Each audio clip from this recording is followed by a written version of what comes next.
Memang untuk melahirkan secara pervaginam atau lewat vagina, posisi janin yang ideal itu kepalanya ada di bawah dan kakinya ada di atas. Jadi kepala janin duluan yang akan keluar nih. Lantas, apakah ini berarti kalau posisi janinnya sungsang atau terbalik, maka ia harus dilahirkan secara sesar? Untuk tahu jawabannya, yuk simak video ini sampai selesai.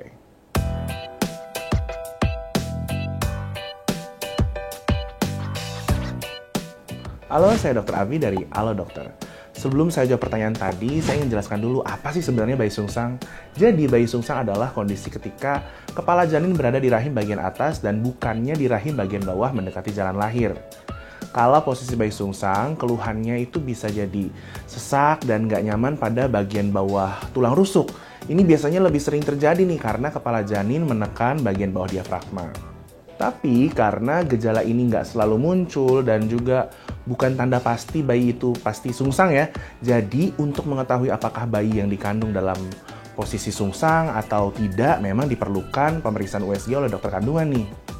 Lalu nggak cuma sekedar posisi kepala janin di rahim bagian atas, tapi posisi sungsang ini bisa terbagi menjadi setidaknya 3 jenis nih.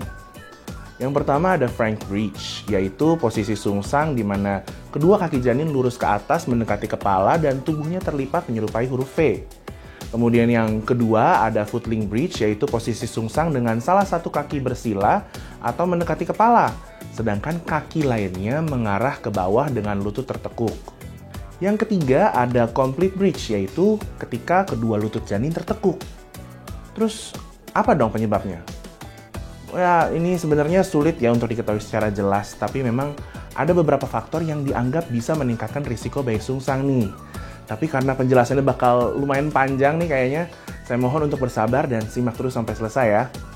Kalau perlu, dicatat biar nggak lupa, oke? Yang pertama ada kehamilan kembar. Kemudian yang kedua, riwayat persalinan prematur atau kehamilan sungsang sebelumnya. Yang ketiga, cairan ketuban yang terlalu banyak atau malah terlalu sedikit. Kemudian berikutnya bentuk rahim yang nggak normal atau adanya tumor jinak di dalam rahim. Lalu plasenta previa atau kondisi saat plasenta berada di bagian bawah rahim sehingga menutupi sebagian atau seluruh jalan lahir. So, kalau bumil ada yang memiliki risiko-risiko ini, saran saya sih ada baiknya untuk diperiksakan ke dokter ya, sebagai upaya antisipasi lah. Atau kalau bumil udah penasaran banget, bisa nih, coba tanya-tanya dulu lebih dalam ke dokter kandungan yang ada di aplikasi Halo Dokter. Terus, kalau ternyata dari hasil konsultasi, bumil dinilai perlu untuk bertemu tatap muka dengan dokternya, bisa juga nih, langsung dibuatin janji konsultasi di aplikasi Halo Dokter. Untuk nyobain semua layanan tadi, langsung aja download aplikasi Halo Dokter di Google Play dan App Store.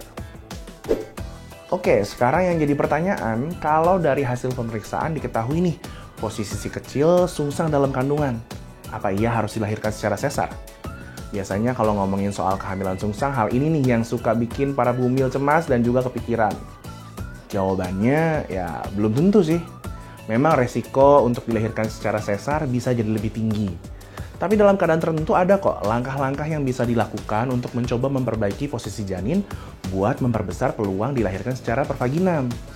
Contohnya, kalau posisi janin sungsang diketahui terjadi saat usia kandungan masih di bawah 35 minggu.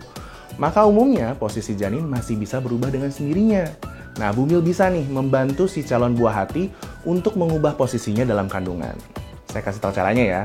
1. Karena umumnya bayi udah mulai bisa mendengar suara dari luar perut sejak usia kehamilan 15 minggu, bumil bisa coba memperdengarkan musik kepada janin dengan menempelkan headphone. Taruh aja di bagian bawah perut untuk memancing perpindahan posisi bayi, tapi volumenya nggak perlu terlalu keras ya. Kemudian yang kedua, boleh juga nih coba memberikan kompres dingin di bagian perut bagian atas dan kompres hangat di perut bagian bawah. Selain itu, bumil juga bisa coba melakukan senam hamil yang cocok untuk memperbaiki posisi bayi yang sungsang. Caranya bisa coba dengan posisi bersujud nih. Letakkan lutut di atas matras dengan posisi tungkai dibuka lebar dan bokong terangkat ke atas. Sementara itu, kepala dan juga lengan menempel di matras sehingga menyerupai posisi bersujud. Habis itu, tahan dulu posisi ini selama kurang lebih 15 menit dan lakukan setidaknya 3 kali sehari. Tujuannya adalah buat memberi ruang gerak yang lebih luas buat si janin. Next, posisi mengangkat panggul. Gerakan ini bisa diawali dengan posisi telentang, kemudian tekuk bagian lutut dengan telapak kaki menyentuh lantai dan tangan sejajar di samping tubuh. Tarik napas, lalu angkat panggul setidaknya 30 cm secara perlahan. Lalu tahan beberapa saat dan turunkan panggul sambil mengembuskan napas. Gerakan ini bisa dilakukan selama 10-15 menit sebanyak 3 kali sehari ya. Misalnya saat sebelum makan atau saat bayinya sedang aktif bergerak. Berikutnya ada posisi birthing squat atau squat melahirkan yang diawali dengan posisi tubuh jongkok dan kaki terbuka lebih lebar dari bahu. Kemudian letakkan telapak tangan saling berhadapan di depan dada. Gunakan siku untuk menahan bukaan kaki dan tahan selama kurang lebih 30 detik. Bumil bisa melakukannya sambil bersandar di dinding untuk membantu menjaga keseimbangan. Oke, berarti kalau cara ini udah dilakukan terus nggak berhasil juga, berarti ini nih ya tandanya harus disesar ya? Well, nggak juga sih. Secara medisnya masih ada kok cara yang bisa dilakukan jika memungkinkan, yaitu dengan metode External Cephalic Version atau ECV. Cara ini dilakukan oleh dokter dengan memberikan tekanan pada perut ibu hamil untuk mengarahkan kepala bayi ke bawah. Tapi ingat ya, cara ini hanya bisa dilakukan oleh tenaga medis yang terlatih, jadi jangan dicoba sendiri tanpa pemantauan atau pendampingan dari dokter. Nah, metode ECV ini biasanya dilakukan saat kehamilan menginjak usia 36 minggu untuk kehamilan pertama, sedangkan untuk kehamilan kedua dan juga seterusnya biasanya dilakukan pada usia kehamilan 37 minggu. Tapi ada catatan penting nih, untuk ibu hamil yang mengandung bayi kembar atau mungkin pernah mengalami perdarahan vagina selama hamil, nggak dianjurkan untuk menjalani metode ini ya. Jadi untuk mengetahui metode apa yang bisa dilakukan atau apakah memang harus menjalani operasi sesar, perlu dikonsultasikan lebih lanjut kembali kepada dokter kandungannya ya. Nah, sekarang kalau cara ECV ini nggak berhasil juga, gimana dong? Oke, kalau posisi bayi nggak juga berubah menjelang persalinan, sebagian kehamilan sungsang sebenarnya ada yang masih bisa untuk menjalani persalinan per vaginam, tapi memang ada beberapa syaratnya. Yang pertama, bagian tubuh bayi yang paling dekat dengan jalan lahir adalah bokong.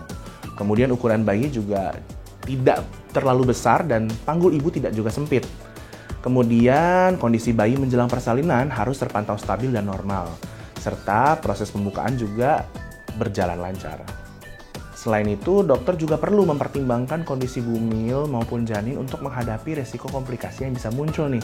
Kayak mulut rahim yang tidak terbuka dan meregam secara maksimal sehingga bahu atau kepala bayi akan tertahan di bagian panggul ibu. Terus tali pusat yang jatuh ke vagina sebelum bayi lahir, lalu peningkatan resiko bayi memiliki nilai Apgar yang rendah saat lahir, serta cedera pada leher, bahu, dan saraf tulang belakang pada bayi saat lahir. Kalau kondisi ibu hamil dan bayi tidak memungkinkan untuk menjalani persalinan per vaginam, maka operasi sesar pun menjadi jalan satu-satunya nih. Biar lebih jelas, saya coba jabarin satu persatu kondisi kayak gimana sih yang mengharuskan bayi sungsang dilahirkan secara sesar. So, yang pertama, kaki bayi berada di bagian bawah bokongnya.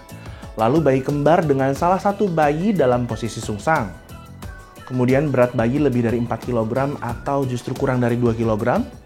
Adanya riwayat melahirkan secara sesar dengan panggul yang sempit, posisi plasenta terlalu rendah, atau ibu mengalami kondisi berbahaya seperti preeklamsia. Pada akhirnya sebenarnya wajar kok kalau bumil mungkin merasa khawatir atau ada kepikiran karena kehamilan sungsang. Tapi pesan saya, daripada cemas berlebihan, alangkah baiknya kalau posisi si kecil memang sungsang di dalam kandungan, bumil bisa coba untuk mengenali kondisi bayi sebaik mungkin dengan rutin berkonsultasi dengan dokter kandungan. Tujuannya supaya bumil bisa menjalani kehamilan dengan nyaman dan merencanakan persalinan yang aman juga. Oke, sekian dulu informasi yang bisa saya berikan kali ini. Semoga bermanfaat ya. Kalau bumil ada saran mengenai topik apa lagi nih yang mau dibahas di YouTube Halo Dokter, misalnya berisiko nggak sih kalau ibu hamil masih bekerja, atau kapan sih waktu yang tepat untuk hamil lagi setelah baru saja melahirkan? Nah, bisa tuliskan langsung di kolom komentar ya. Terima kasih buat yang sudah menyaksikan video ini. Jangan lupa untuk like, kemudian share sebanyak-banyaknya ke para kerabat yang lagi hamil atau menjalani program hamil, ya supaya bisa nambah wawasan kan. Dan tentunya jangan lupa untuk subscribe supaya bisa langsung tahu kalau Halo Dokter update video kesehatan terbaru. Sampai jumpa di video berikutnya. Hidup sehat bersama Halo Dokter.